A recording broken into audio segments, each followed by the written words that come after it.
Hi, Liz Larson, back with some cake decorating basics. So my biggest question that I get is, what kind of icing do you use and how do you make it? So today I'm going to actually go through the steps of how to make decorating buttercream. There's lots of different buttercreams out there. There's Italian buttercream, French. This is decorating buttercream. The thing that makes decorating buttercream different is the shortening. It's a very specific kind of shortening. It's called high ratio shortening. Crisco used to be the very best for this, but now it's non-hydrogenated and it's no longer high ratio. So we have to switch to something else like SWEETEX. SWEETEX is a high ratio product. SWEETEX is now being carried by a lot of the cake decorating shops, candy making shops, and you can get it online. I think personally we should all write Crisco and tell them please bring back our high ratio shortening. SWEETEX looks like this. It's a very solid shortening.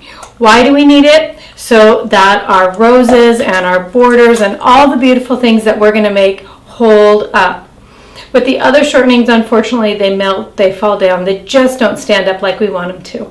This is a really simple recipe. Outside of needing specific shortening, it's powdered sugar. For this recipe, we need 3 pounds. We need 2 cups of high ratio shortening and 1 cup of milk. So it's pretty easy. It's a 3-2-1.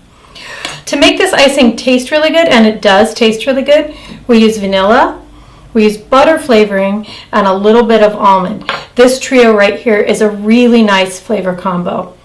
One thing I've learned is make sure you put your milk in first and then put your powdered sugar in next. If you put your powdered sugar in first, you'll end up with powdered sugar flying everywhere as soon as you turn your mixer on. So you want to incorporate your powdered sugar a little bit at a time. Put your powdered sugar in about a ½ cup at a time and then get your mixer started.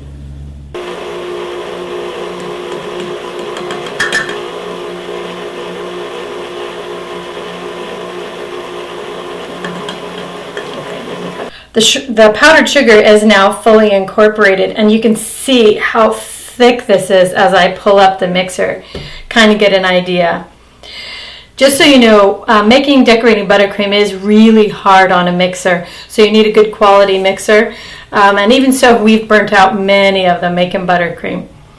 Now I'm going to add my flavorings. It's 2 teaspoons of vanilla. And there's no particular order in which you need to put these ingredients together. I just like to do it here at this point so that I don't forget. We need about a ½ teaspoon of the butter flavoring. Don't forget to leave that one out. That one adds a lot. And then our secret weapon is a ¼ teaspoon of the almond flavoring. This one just smells so good when you add it. And it really does add a lot of flavor, but you just use a little. Just a ¼ teaspoon. Blend that in, and then we want to start adding our shortening.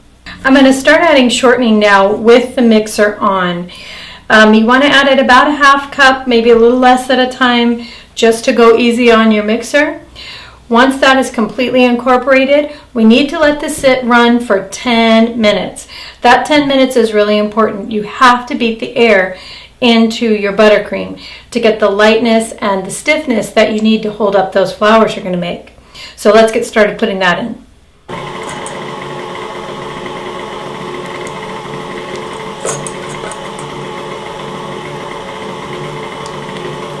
After your shortening is completely incorporated into your icing, you want to increase your speed up to full, all the way up to fast.